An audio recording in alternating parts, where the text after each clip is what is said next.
بسم اللہ الرحمن الرحیم۔ السلام علیکم، ویلکم ٹو کہانی گھر۔ آئیے سنتے ہیں آج کی کہانی۔ اس سے پہلے میرے یوٹیوب چینل کو سبسکرائب کر کے بیل نوٹیفیکیشن بٹن کو آن کر دیں تاکہ نئی آنے والی ویڈیو کی اپڈیٹ آپ تک پہنچتی رہے۔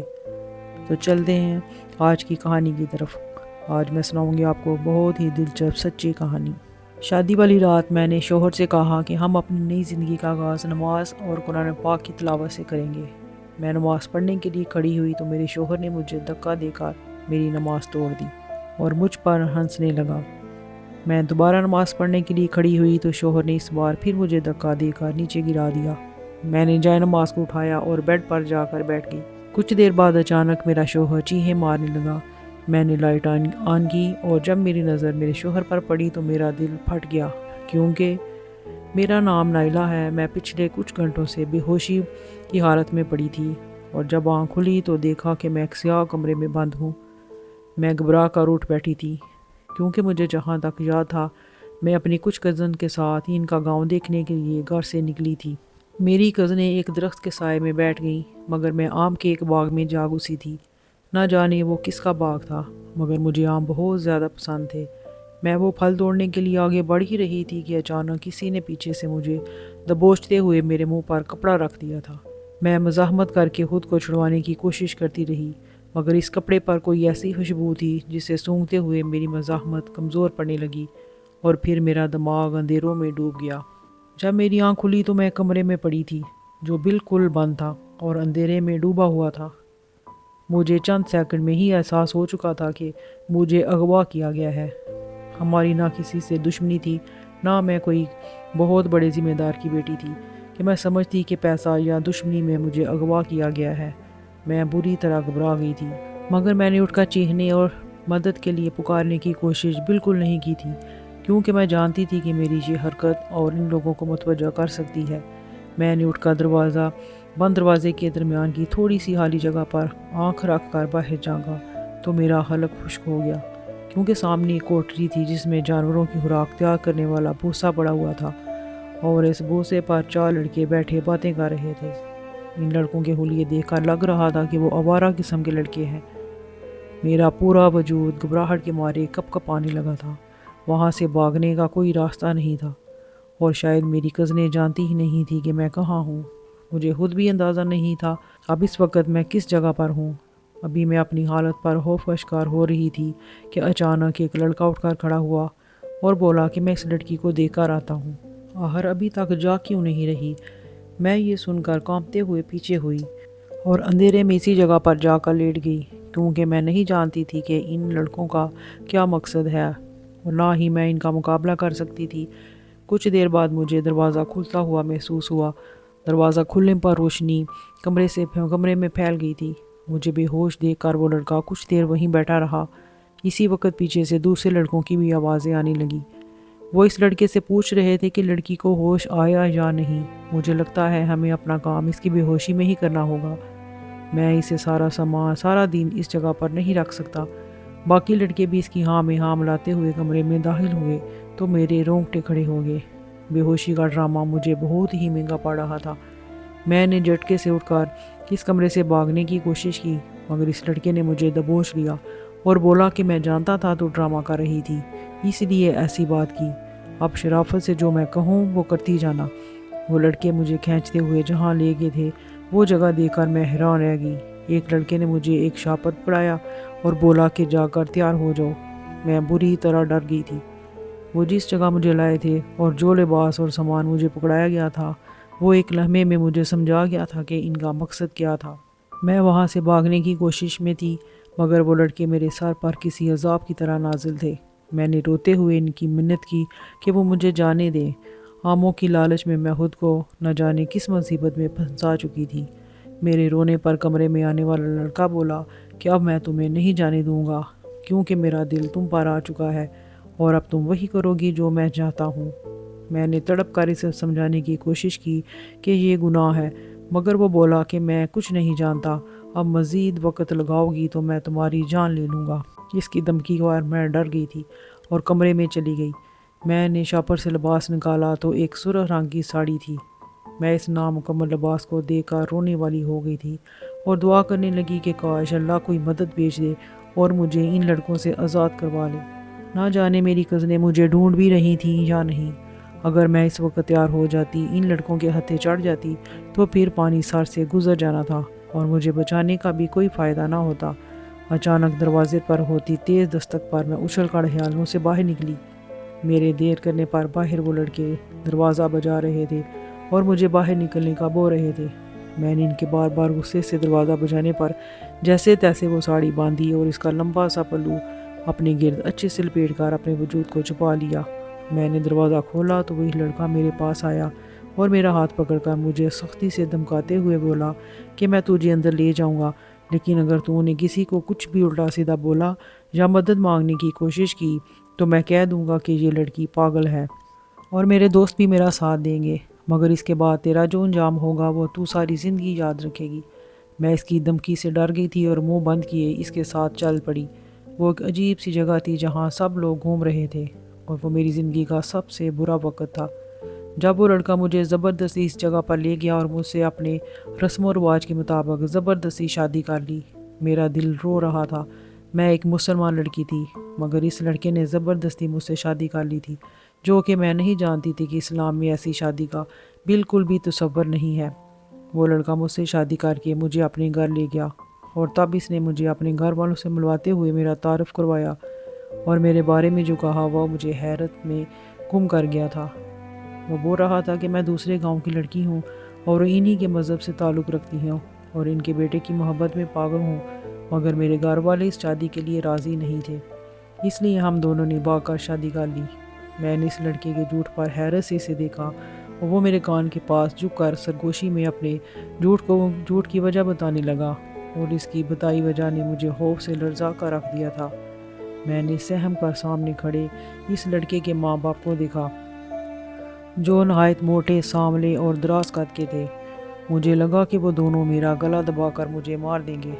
اچانک اس لڑکے کی ماں آگے بڑھی اور میرے کندھے پر ہاتھ رکھ کر بولی کہ فکر مت کرو، اب سے یہ تمہارا گھر ہے اور ہم تمہارے ماں باپ ہیں، اس لیے اداس مت ہو۔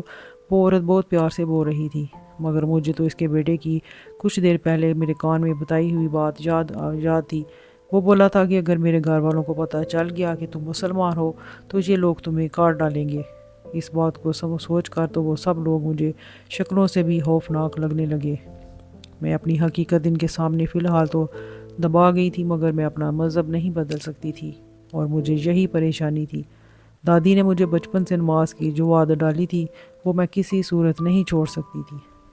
میں نے کمرے میں جا کر پہلی فرصت میں خود کو اضافی چیزوں سے آزاد کیا، وضو کر کے بستر پر پڑی 2 نئی چادریں اٹھائیں، ایک چادر اوڑھ کر اور دوسری چادر زمین پر بچھا کر میں نے نماز پڑھنا شروع کر دیا اور اپنے شوہر سے کہہ دیا کہ میں اپنی نئی زندگی کا آغاز کرنے سے پہلے نماز پڑھنا چاہتی ہوں۔ مگر وہ لڑکا یعنی میرا شوہر مجھے نماز پڑھتا دیکھ کر بھڑک اٹھا اور اس نے جو حرکت کی وہ مجھے نفرت سے دوچار کر گئی۔ اس نے مجھے زور سے دھکا دیا اور میری نماز توڑ دی۔ پھر وہ مجھ پر ہنسنے لگا تھا۔ میں نے خود کو ٹھیک کیا اور پھر نماز پڑھنے لگی، مگر اس بار پھر اس نے وہی حرکت کی تھی۔ وہ میرے پاس آیا اور غصے سے بولا کہ اب تمہیں مذہب بدلنا ہوگا، میں کسی مسلمان عورت کو برداشت نہیں کروں گا۔ اس لڑکے کی بات پر مجھے غصہ آ گیا۔ وہ مسلمانوں سے اتنی نفرت کرتا تھا تو اس نے مجھ سے شادی کیوں کی تھی؟ اور اگر وہ زبردستی شادی کر ہی چکا تھا تو وہ مجھ سے زبردستی مذہب نہیں بدلا سکتا تھا۔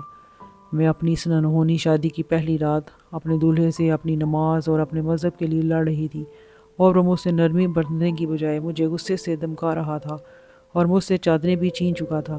اس نے پہلی رات ہی مجھے اپنے رویے اور الفاظ سے ایسا جتایا تھا جیسے میں کوئی چابی کی گڑیا یا کھلونا ہوں جسے پسند کر کے وہ گھر لے آیا تھا اور اب توڑ کر اپنی مرضی کا بنانا چاہ رہا تھا۔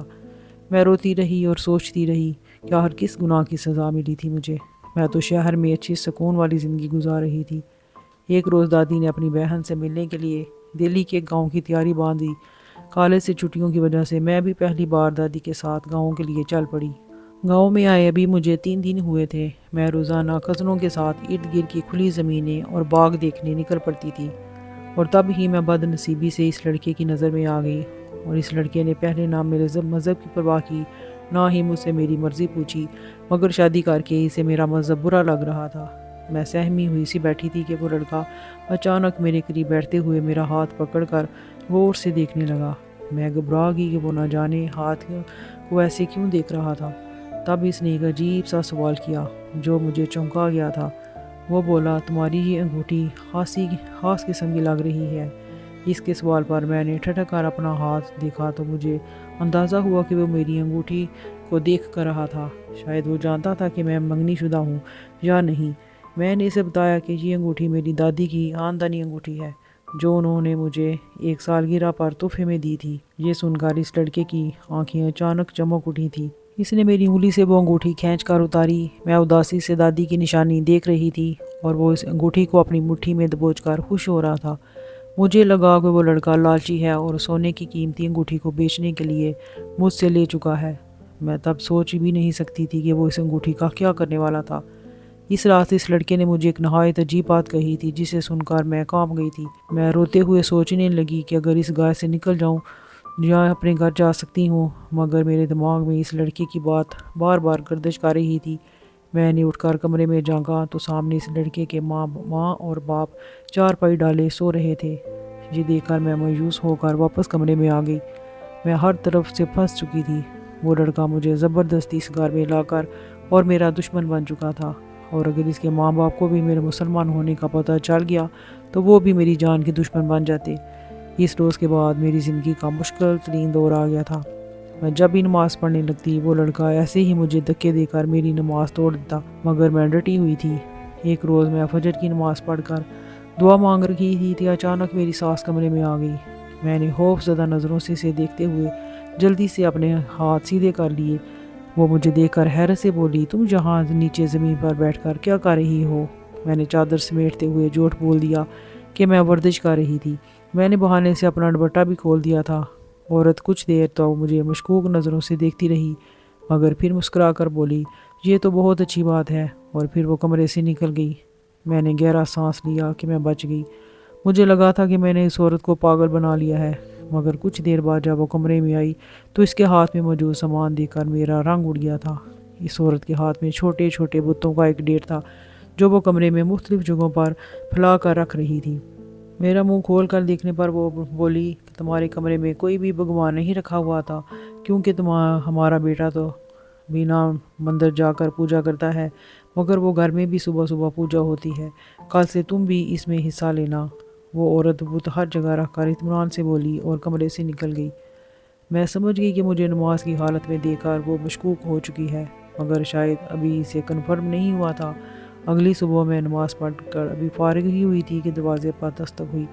وہ لڑکا اس دستک پر جا گیا اور دروازے پر اس کی ماں کھڑی تھی، اور دروازہ کھولنے پر بولی کہ تم دونوں باہر آ جاؤ، ہم سب گھر والے مل کر اس وقت پوجا کیا کریں گے۔ یہ سن کر میرے ہوش اڑ گئے۔ اب مجھے یقین ہو گیا تھا کہ یہ لوگ سچ میں ہندو ہیں۔ وہ لوگ اب زبردستی مجھ سے پوجا کروانا چاہتے تھے۔ وہ لڑکا مجھے کھینچتے ہوئے باہر لے گیا۔ ان کے ایک بڑے سے کمرے میں بہت بڑا بت پڑا تھا۔ میں دل ہی دل میں اللہ سے بار بار دعا کر رہی تھی کہ مجھے اس زبردستی کی پوجا سے بچا لے۔ میرا دل رو رہا تھا۔ میں نے زندگی میں کبھی اللہ کے علاوہ کسی کو خدا نہیں مانا تھا۔ اس روز اللہ نے میری تڑپتی پکار سن لی تھی۔ پوجا سے پہلے ایک ایسا معجزہ ہوا کہ انہیں وہ پوجا روکنی پڑی تھی، اور اللہ تعالیٰ نے میری ایسی مدد کی کہ وہ پوجا آئندہ کے لیے بھی رک گئی تھی، اور میں حیران رہ گئی تھی۔ مجھے دیکھ کر اس عورت نے مجھے ماچس کی ڈبیا پکڑا کر کہا کہ یہ سب دیے جلاؤ۔ میں نے ڈرتے ڈرتے ماچس کی ڈبی پکڑی اور آنکھیں بند کر کے اللہ سے دعا کرتے ہوئے آگے بڑھی۔ میری ساڑی کا پلو بار بار ڈھلک رہا تھا، جس کی وجہ سے وہ عورت آگے بڑھی اور دیے اٹھا کر میرے آگے کرنے لگی تاکہ میں آسانی سے دیا جلا سکوں۔ ابھی میں نے ایک دیا جلایا ہی تھا کہ اس عورت کے ہاتھ سے غلطی سے وہ دیا چھوٹ کر گرا اور اس کے کپڑوں پر سارا تیل پھیل گیا۔ اس کی ساڑی میں تیل پھیلتے ہی شعلے نے آگ پکڑ لی تھی۔ وہ لڑکا اور اس کا باپ بھاگے اس کے پاس آئے اور پانی اس پر ڈال کر آگ بجھائی، مگر تب تک وہ عورت آدھی جل گئی تھی۔ وہ لوگ اسے اٹھا کر ہسپتال لے کر بھاگے۔ مجھے وہ لڑکا اپنے کمرے میں قید کر کے گیا تھا۔ اس لڑکی کا باپ ایک وہمی اور ضدی انسان تھا۔ جب اس کی بیوی کچھ سنبھلی تب وہ لوگ آ رہے تھے۔ اس کے باپ نے صاف الفاظ میں کہہ دیا کہ اب آئندہ گھر میں صبح والی پوجا نہیں ہوگی۔ میں دل ہی دل میں خوش ہو گئی تھی کہ اللہ نے میری مدد کی تھی، مگر اس لڑکے نے مجھے 2 دن بعد نماز پڑھتا دیکھ کر وہ سختی سے کہا تھا کہ اگر میں نے دوبارہ اسے نماز پڑھتی نظر آئی تو وہ مجھے اپنی ماں کے حوالے کر دے گا کہ مجھ سے پوجا کروائے گی۔ اس کے بعد سے میں اس لڑکے سے چھپ کر نماز پڑھتی تھی، اس لیے فی الحال گھر میں امن پھیلا ہوا تھا۔ مگر ایک روز اچانک وہ لڑکا بے وقت گھر آیا۔ میں عصر کی نماز پڑھ رہی تھی، اس نے مجھے نماز ادا کرتا دیکھا تو غصے سے بھڑک اٹھا اور بولا کہ میں تمہیں مزید برداشت نہیں کر سکتا۔ اس نے اتنا بولتے ہی پٹرول کا ایک بڑا سا گیلن اٹھایا اور مجھ پر گرانے لگا۔ میں خود کو بچانے کی کوشش کر رہی تھی مگر وہ پوری طرح بھیگ چکی تھی۔ اس لڑکے نے وہ گیلن پھینک کر ایک جلتی تیلی میری طرف اچھال دی۔ میرے لبوں سے ایک دل ہراس چیخ برآمد ہوئی تھی، مگر اگلے ہی لمحے جو کچھ ہوا اسے دیکھ کر میں سجدے میں گر گئی تھی۔ وہ لڑکا پاگلوں کی طرف باہر بھاگا تھا اور اس کے ماں باپ بھی باہر بھاگ کر اپنے بتوں کو سنبھال رہے تھے کیونکہ گھر کی ہر چیز جل رہی تھی۔ میں نے ایک نظر خود کو دیکھا۔ میں ابھی تک نہیں سمجھ پا رہی تھی کہ مجھے آگ کیوں نہیں لگی تھی۔ میں جانتی تھی کہ یہ کوئی معجزہ نہیں ہے، نہ ہی اتنی کوئی مومن لڑکی تھی کہ ہر وقت میرے ساتھ معجزے ہوتے، مگر اس بات کا اصل راز کیا تھا وہ جاننے کا بھی میرے پاس وقت نہیں تھا۔ میرے پاس اس وقت موقع بہت اچھا تھا کہ میں اس گھر کی کھڑکی سے کود کر اندھا دھند بھاگنے لگی۔ میں گاؤں کے راستوں سے واقف نہیں تھی، اس لیے مجھے پتہ نہ تھا کہ میرا گھر کہاں ہوگا۔ ایک جگہ میں ٹھوکر کھا کر گرنے لگی کہ مجھے ایک عورت نے سنبھال لیا اور حیرت سے میری حالت دیکھنے لگی۔ اس عورت نے مجھ سے یوں بھاگنے کی وجہ پوچھی تو میں نے اسے بتایا کہ مجھے کسی نے اغوا کر لیا تھا اور میں بڑی مشکل سے وہاں سے بھاگ کر آئی ہوں۔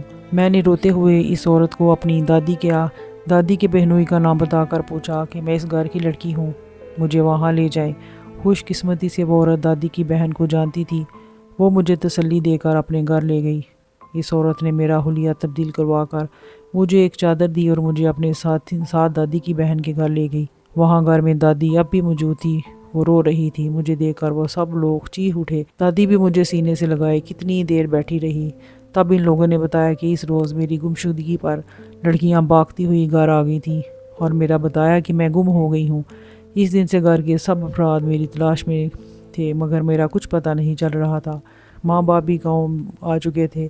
انہی دنوں ایک باغ سے کسی لڑکی کی لاش ملی تھی۔ لڑکی کی شناخت نہیں ہو رہی تھی کیونکہ اس کے چہرے کی حالت بگڑی ہوئی تھی، مگر اس کی ایک انگلی میں جو انگوٹھی تھی وہ وہی تھی جو دادی نے مجھے ایک سالگرہ کے طور پر تحفے میں دی تھی۔ اس انگوٹھی کو پہچان کر سب پر قیامت ٹوٹ پڑی تھی۔ سب کو لگا کہ وہ لڑکی میں ہی ہوں۔ مجھے تب سمجھ آئی کہ اس لڑکے نے مجھ سے انگوٹھی کیوں لی تھی۔ وہ جانتا تھا کہ وہ قیمتی اور خاندانی انگوٹھی ہے۔ یقیناً میرے گھر والے اس انوکھے ڈیزائن کی انگوٹھی کو دیکھتے ہی پہچان لیں گے کہ میں مر چکی ہوں اور وہ میرا جنازہ پڑھا کر اپنی زندگی میں مگن ہو جائیں گے۔ میں تب بھی نہیں سمجھ پائی تھی کہ وہ اس انگوٹھی کے ذریعے چل کر اپنی بات سچ ثابت کرنے والا تھا۔ اس نے نہ جانے کس معصوم لڑکی کو اپنا نشانہ بنایا تھا اور اسے میری انگوٹھی پہنا کر مار دیا تھا۔ اس لڑکے کے کہنے کے مطابق میرے گھر والے اس لڑکی کا جنازہ پڑھا کر رو دھو کر واپس شہر جا چکے تھے، مگر دادی نے بتایا کہ وہ میری موت کے بعد بھی کبھی واپس نہیں جا سکی تھی۔ میں نے روتے ہوئے دادی کو ساری بات بتا دی تھی۔ دادی کی بہن میری داستان سن کر بھڑک اٹھی تھی اور بولی کہ ہمیں بس اس لڑکے کا یا اس کے باپ کا نام بتاؤ، ہم انہیں پولیس کے حوالے کریں گے۔ ان کی ہمت کیسے ہوئی یہ حرکت کرنے کی؟ مجھے اس لڑکے کے باپ کا نام پتہ تھا کیونکہ اس لڑکے کی ماں اسے نام لے کر بلاتی تھی۔ میں نے وہ نام بتا دیا تھا، مگر مجھے لگتا تھا کہ وہ لوگ تو مر گئے ہوں گے۔ لیکن کچھ دن بعد پتہ چلا کہ اس لڑکے کا باپ واقعی جل کر مر چکا تھا، مگر ماں اور لڑکا زندہ بچ گئے تھے اور بہت بری حالت میں تھے۔ پولیس نے ان کو حراست میں لے لیا تھا اور وہ ہسپتال سے فارغ ہوتے ہی جیل جانے لگے تھے۔ تب اس لڑکے کے اور اس کی ماں سے کی جانے والی تفتیش سے جو بات سامنے آئی وہ مجھے چونکا گئی تھی۔ اس عورت نے بتایا کہ اس نے پہلی بار جب مجھے نماز پڑھنے والے سٹائل میں دیکھا تو اسے شک ہو گیا تھا کہ میں مسلمان لڑکی ہوں۔ اس نے اپنے بیٹے سے بات کی تو وہ مکر گیا اور بولا کہ اسے غلط فہمی ہوئی ہے، وہ ایک ماڈرن لڑکی ہے اور صبح ورزش کرتی ہے، مگر اس لڑکے کی ماں کو اس پر یقین نہیں آیا تھا۔ اس نے پوجا کروانے کا انتظام کیا تاکہ وہ حقیقت جان سکے، مگر اس کا وہ منصوبہ پہلے روز ہی ناکام ہو گیا تھا کیونکہ اس کے کپڑوں کے جلنے سے اس کا شوہر صبح کی پوجا کے خلاف ہو گیا تھا۔ وہ عورت بولی کہ میرے دن رات بے چینی میں گزرتے تھے، میرا بیٹا ہاتھ نہیں آ رہا تھا اور مجھے ڈر تھا کہ یہ لڑکی میرے بیٹے کو مسلمان بنا دے گی اور ہمارے گھر میں رکھے مٹی کے پتلوں کو جلا کر بھاگ جائے گی۔ تب اس نے گھر میں پڑے تیل والے گیلن حل کیے